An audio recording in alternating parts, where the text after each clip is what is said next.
जय श्री कल की माधव, जय श्री जगन्नाथ। मैं हूं आपका अपना मित्र, भाई, बंधु, सखा और कल की भगवान का एक तुच्छ सेवक। जैसा कि आज आपने हमारी यूट्यूब वीडियो के थंबनेल में देखा, एक बहुत ही महत्वपूर्ण वीडियो और ऐसे महत्वपूर्ण टॉपिक्स को हम लेके आ रहे हैं जिन पर अमूमन वीडियोस नहीं बनी होती हैं, और प्रमाणों के साथ आज आपको सिद्ध करेंगे।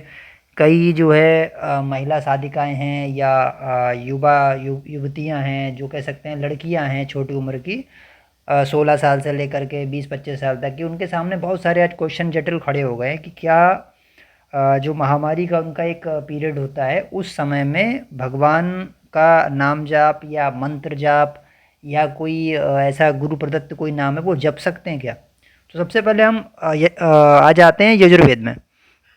वीडियो में अंत तक बने रहेंगे, बहुत ही इंटरेस्टिंग जानकारी है। तो इसमें दिया हुआ है वायुर्नीलम मृत मथेदम भस्मांतम शरीरम ओम क्रतोम गुम स्मर किलवेस्मर कृत गुम स्मर।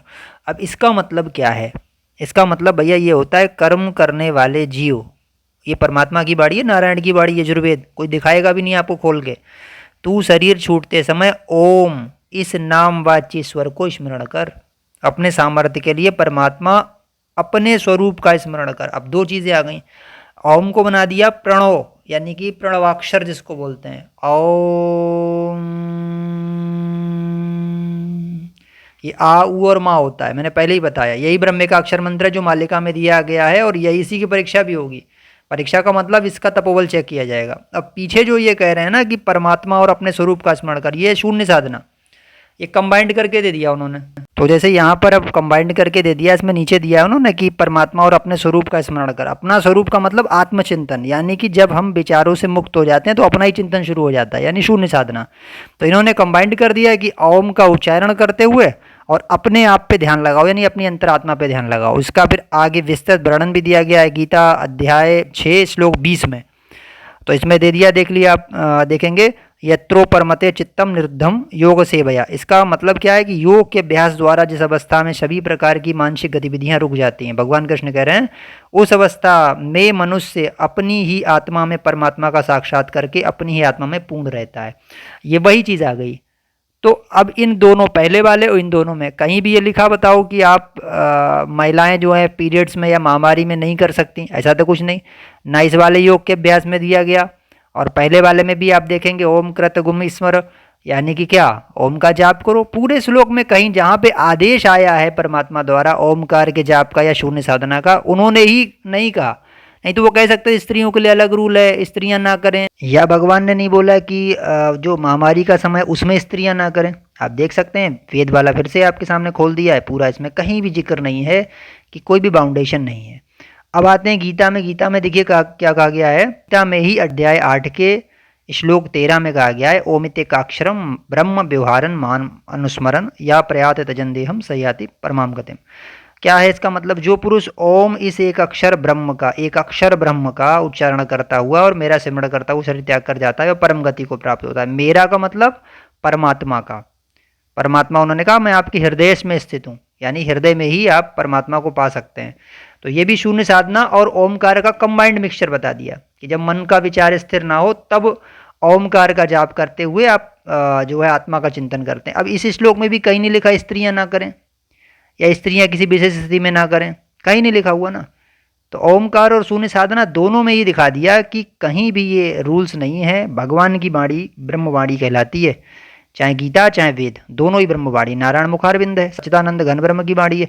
तो इसमें जो प्रमाणित कर दिया वही सर्वमान्य होता है। अब ये चीज़ें कहाँ से आ गई कि साहब ओमकार जो है स्त्रियों को नहीं जपना चाहिए? बहुत से बाबाओं ने फैला दिया। हो सकता है मे भी उन्होंने किसी पुराण में या किसी संहिता में पढ़ लिया हो, लेकिन पुराण या संहिता तभी सत्य मानी जाएगी जब वो वेद से, उपनिषद से पहले मैच हो। अगर उसका ज्ञान कन्फ्लिक्ट कर रहा है तो फिर वो मान्य नहीं रह जाएगी, क्योंकि इसका मतलब उस लेखक का अपना अनुभव उसमें लगा हुआ है।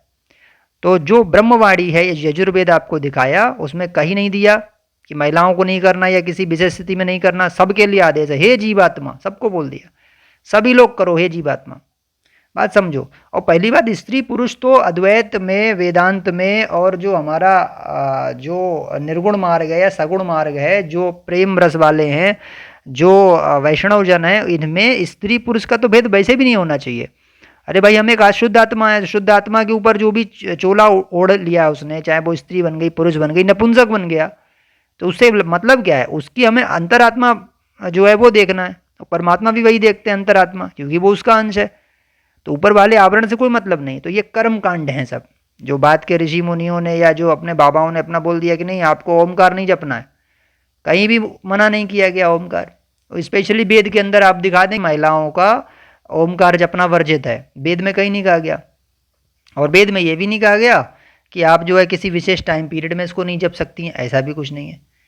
तो बिल्कुल पूरी तरीके से इसका आज शमन कर दिया कि ये बिल्कुल मिथ्याचार है, कुछ नहीं है।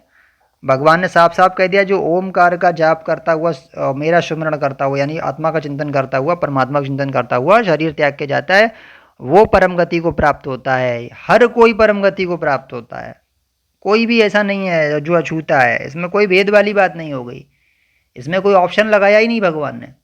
अच्छा, ये तो हो गई मंत्र वाली बात। और नाम जाप तो सभी लोग मानते हैं, नाम जाप तो किसी भी कंडीशन में कर ही सकते हैं, तो नाम जाप में कोई दिक्कत नहीं। नारायण नारायण, राम राम, शिव शिव, जो भी जपते हैं, तो नाम में तो कोई प्रॉब्लम है ही नहीं। मंत्रों पे स्पेशल था, तो मैंने आज पूरा इसका समाधान कर दिया, आप लोगों को दिखा दिया। अब बात आती मंदिर जाने की। कुछ लोग बोलते हैं भाई मंदिर जाएँ या ना जाएँ, उसका भी समन होना ज़रूरी है। मंदिर जाने में आपत्ति नहीं है, और जो महावारी का पीरियड होता है उसमें मंदिर जाने में आपत्ति नहीं, लेकिन विग्रहों को स्पर्श नहीं करना चाहिए, ऐसा माना जाता है। कारण सिर्फ ये नहीं है कि भगवान ने मना कर दिया, ये सहमति का कारण बिल्कुल नहीं है। भगवान ने कहीं भी नहीं लिखा है कि मंदिर नहीं आओ, मुझे स्पर्श मत करो, ऐसा कुछ नहीं। उनके लिए सारे बराबर हैं। लेकिन यहाँ पे बस एक चीज़ पवित्रता के नाते हम ये कह सकते हैं कि उसको हम बिना नहाए भी नहीं स्पर्श करते हैं, बहुत सारी चीज़ें हैं। तो ऐसी कंडीशन में जब हमारे शरीर से कुछ प्रभावित हो रहे हैं, तो उस कंडीशन में हम उसको ना छुएं। ये केवल एक हमारे मन की श्रद्धा के लिए है कि हम उनको साफ सुथरा रखना चाहते हैं, भगवान को, उस विग्रह को साफ सुथरा, ये भी कर्मकांड है। लेकिन अगर आत्मचिंतक जो है या जो तत्वज्ञानी आदमी है, वो उसका भी खंडन कर देगा, क्योंकि वो तो आत्मा देख रहा है। तो फिर आत्मा देख रहा है, तो जो भी ऊपर शरीर के ऊपर है, वो चाहे मैला है, कुचैला है, उसका नासिका से मल आ रहा है या उसके कुछ भी आ रहा है, गंदा है, वो भगवान पे अगर चला गया, भगवान के पास चला, भगवान उसको अंगीकार करेंगे। बस श्रद्धा भाव होना चाहिए मन में, कर्म अच्छे होना चाहिए, प्रेम होना चाहिए, प्रभु के प्रति समर्पण होना चाहिए। वो भगा थोड़ी देंगे। अगर कोई रजस्वला स्त्री जो है भगवान को जाकर टच कर लेगी, दुखियारी है, परेशान है प्रेम में, तो भगवान भगाता नहीं है, भगवान उसको भी अंगीकार कर लेगा, भगवान उसको गोद में शरण देगा। भगवान तो दयालु है। लेकिन ये हम लोगों ने एक लोक ट्रेडिशन बना दिया कि उस समय मत छुइए। तो ये केवल लोक परंपरा के अंतर्गत अगर हम फॉलो करना चाहें तो कर सकते हैं, इतना है बस। क्योंकि हम अपने घर में भी नहीं छूते हैं और भोजन वगैरह भी नहीं बनाते हैं तो अब हमने बोल दिया कि नाम जाप में कोई दिक्कत नहीं है, मंत्र जाप में कोई दिक्कत नहीं, भगवान ने खुद प्रमाणित कर दिया अपनी वाणी से, आराम से कर सकते हैं। मंदिर जाने में कोई दिक्कत नहीं है, नमन करने में कोई दिक्कत नहीं, भगवान को कोई भी समस्या नहीं है। बस उनको स्पर्श करने से थोड़ा बचना चाहिए, और वो भी इस दृष्टि से क्योंकि लोक परंपरा है। अगर हम उस दृष्टि से माने कि परमात्मा ही हमारा प्रियतम है, तो स्पर्श करने में भी कोई दोष नहीं लगता है, हम कह रहे हैं कोई दोष नहीं लगेगा। अब अपने घर में अगर बांके बिहारी की मूर्ति, मीराबाई को भी रजस्वला धर्म होता होगा, उन्होंने विग्रह स्थापित किया, उसमें परमात्मा को पा लिया, वो मूर्ति लेके दिन भर घूमती थी, तो क्या दिक्कत आ गई इसमें? कोई दिक्कत नहीं है। तो ये समस्याएं हैं। तो लोक परंपरा का निर्वहन कर दीजिए, वरना झगड़ा हो जाएगा ही मंदिर अंदर में। हो सकता है आप मेरी बात सुन के कहें नहीं हम तो छुएंगे अब, क्योंकि हम कर रहे हैं बहुत बड़ी बात, ये परमात्मा का जो तत्व ज्ञान होता है उसकी बात कर रहे हैं, उसमें वर्जित नहीं है।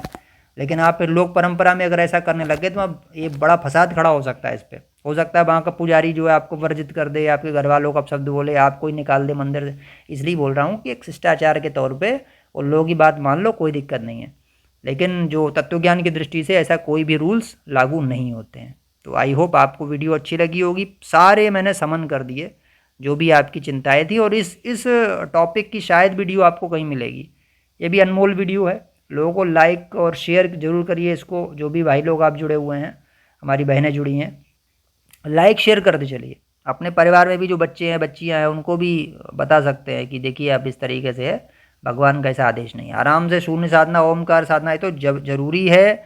ब्रह्मे का अक्षर मंत्र और शून्य साधना शून्य सहायता में दी गई, भविष्य मालिका में दी गई है, युग परिवर्तन में बचने के लिए, भगवान कल्कि को प्राप्त करने के लिए, और कालयवन जिसका मैं नाम नहीं लेना चाह रहा हूँ क्योंकि नाम लेने से उसकी शक्ति बढ़ती है, उसके कुप्रभाव से बचने के लिए दोनों साधनाएं मैंडेटरी हैं, ओमकार और शून्य साधना। ठीक है, बाकी मूर्ति विग्रह वगैरह ये एक चरण होते हैं आपको आत्मज्ञान तक पहुंचाने के लिए। जो आत्मज्ञानी हो गया, शून्य में स्थित हो गया, उसके लिए फिर सारी पूजाएं हो गई, ओमकार वाली सारी पूजाएं उसी में हो जाती हैं। ठीक है। और आप इसी प्रकार हमारे चैनल से जुड़े रहिए। चैनल पर अगर नए हैं तो चैनल को सब्सक्राइब अवश्य कीजिए, इस पर ही हम नई वीडियोज़ लाते हैं। टेलीग्राम चैनल से अपने अवश्य जुड़िए, हमने उसका लिंक जो है पिन कमेंट में और डिस्क्रिप्शन में दे दिया है, आप उसको ज्वाइन अवश्य करिए। इसमें आप मुझसे पर्सनल बात कर सकते हैं, पर्सनल चैट कर सकते हैं, ऑडियो चैट पर अपने प्रश्न पूछ सकते हैं। आपके जो सपनों के अनुभव हैं या जो आपको युग परिवर्तन की चीज़ें दिख रही हैं, कल की से जुड़ी चीज़ें दिख रही हैं, वो आप मुझे ज़रूर शेयर करिए। हम उस पर वीडियो की पूरी सीरीज़ लाने वाले हैं। लगभग 150 अनुभव हमारे पास हो गए, पूरी सीरीज आएगी, 10-15 दिन वही चलेगा कंटिन्यूसली अब। ठीक है। और टेलीग्राम से भैया अवश्य जुड़िए, आपका हम नाम पता भी दर्ज कर रहे हैं। जो लोग जो हमारे भक्त भाई होंगे और आपातकालीन परिस्थितियों में जब इंटरनेट बैन हो जाएगा, अभी हमारे यहाँ हो गया था कुछ दिन पहले, 3 दिन के बाद ही आज हम लाइव आ पाए हैं, तो जब ऐसी परिस्थिति आएगी तब आपको हम डोर टू डोर जाके भी भगवान का कोई संदेश पहुंचा सकें, बाई पोस्ट पहुंचा सकें या किसी कोऑर्डिनेटर के थ्रू आप तक पहुंचा जा सके। उसमें हम आपको एक कोड भी प्रदान कर रहे हैं, यूनिक कोड होगा, वो आपसे पूछा जाएगा जब आपके पास राहत सामग्री या मदद पहुंचेगी या भगवान का कोई आदेश पहुंचेगा। तो एक हमारी तरफ से प्रयास भक्तों के एकत्रीकरण का। टेलीग्राम ग्रुप में भैया अवश्य जुड़िए। बाकी आप हमें मेल भी कर सकते हैं kalkikapar@gmail.com पर, अवश्य भेजिए। मिलते हैं आपसे नेक्स्ट वीडियो में। जय श्री कल्की माधव, जय श्री जगन्नाथ, जय श्री पंचका, जय श्री सत्यनारायण।